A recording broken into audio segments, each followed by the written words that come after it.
तर खासदार ओमराजे निंबाळकरांच्या निवासस्थान आणि कार्यालयाबाहेर पोलिसांकडून सुरक्षा वाढवण्यात आली आहे। गोपनीय शाखेकडूनही हालचालींवर नजर ठेवली जाते। कोणताही अनुचित प्रकार घडू नये यासाठी पोलीस बंदोबस्त पाहायला मिळते। तर सायबर विभागाकडून सोशल मीडिया हँडलवर देखील नजर आहे।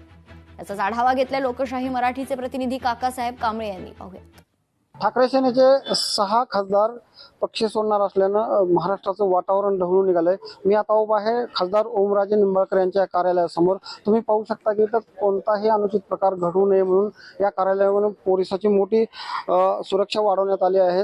कार्यकर्ते त्यांना भेटण्यासाठी येत आहेत, मात्र ओमराजे तर नाही सध्या। तरी पण या कार्यालयाची पोलिसांकडून मोठी काळजी घेतली जात आहे। मोठा पोलीस बंदोबस्त इथं दाखल झालेला आहे। त्यांचं गोवर्धनवाडीचं घर असो किंवा हा कार्यालयाचा परिसर पूर्ण आता पोलिसांची छावणी बनलेलं असल्याचं चित्र आता सध्या दिसतंय।